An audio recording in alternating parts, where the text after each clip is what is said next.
La varita mágica del mercado mundial despierta a Centroamérica. Las tierras de la franja centroamericana llegaron a la mitad del siglo pasado sin que se les hubiera infligido mayores molestias. Además de los alimentos destinados al consumo, América Central producía la grana y el añil.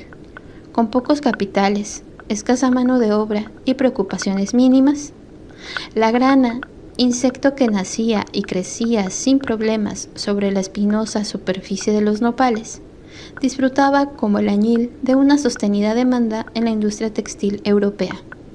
Ambos colorantes naturales murieron de muerte sintética cuando, hacia 1850, los químicos alemanes inventaron las anilinas y otras tintas más baratas para teñir las telas. 30 años después de esta victoria de los laboratorios sobre la naturaleza, llegó el turno del café. Centroamérica se transformó. De sus plantaciones recién nacidas provenía, hacia 1880, poco menos de la sexta parte de la producción mundial de café. Fue a través de este producto como la región quedó definitivamente incorporada al mercado internacional. A los compradores ingleses sucedieron los alemanes y los norteamericanos. Los consumidores extranjeros dieron vida a una burguesía nativa del café, que irrumpió en el poder político a través de la Revolución Liberal de Justo Rufino Barrios a principios de la década de 1870. La especialización agrícola dictada desde fuera despertó el furor de la apropiación de tierras y de hombres. El latifundio actual nació en Centroamérica bajo las banderas de la libertad de trabajo. Así pasaron a manos privadas grandes extensiones baldías que pertenecían a nadie o a la Iglesia o al Estado, y tuvo el frenético despojo de las comunidades indígenas. A los campesinos que se negaban a vender sus tierras se los enganchaba por la fuerza en el ejército. Las plantaciones se convirtieron en pudrideros de indios. Resucitaron los mandamientos coloniales, el reclutamiento forzoso de mano de obra y las leyes contra la vagancia. Los trabajadores fugitivos eran perseguidos a tiros. Los gobiernos liberales modernizaban las relaciones de trabajo, instituyendo el salario, pero los asalariados se convertían en propiedad de los flamantes empresarios del café.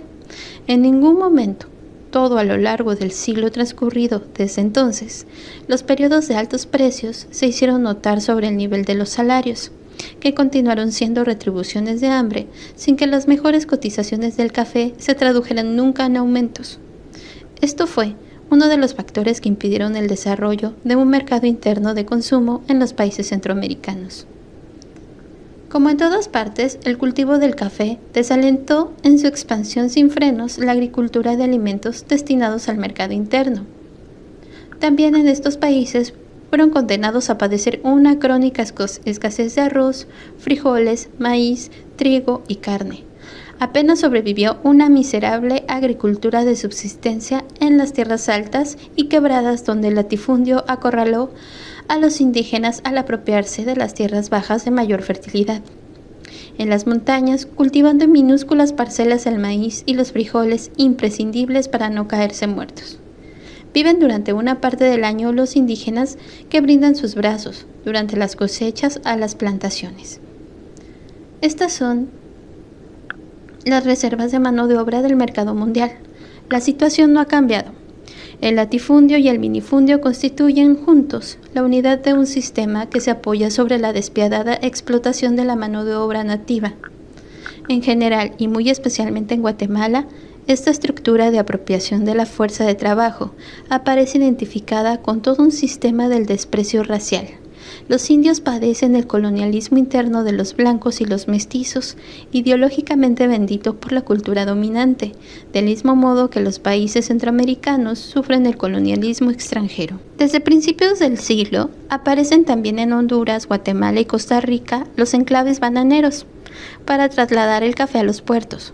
Habían nacido ya algunas líneas de ferrocarril financiadas por el capital nacional. Las empresas norteamericanas se apoderaron de esos ferrocarriles y crearon otros, exclusivamente para el transporte del banano, desde sus plantaciones al tiempo que implantaban el monopolio de los servicios de luz eléctrica, correos, telégrafos, teléfonos y servicio público no menos importante. También el monopolio de la política en Honduras. Una mula cuesta más que un diputado. Y en toda Centroamérica, los embajadores de Estados Unidos presiden más que los presidentes. La United Fruit Co. deglutió a sus competidores en la producción y venta de bananas. Se transformó en la principal latifundista de Centroamérica y sus filiales acapararon el transporte ferroviario y marítimo. Se hizo dueña de los puertos y dispuso de aduana y policía propias. El dólar se convirtió de hecho en la moneda nacional centroamericana.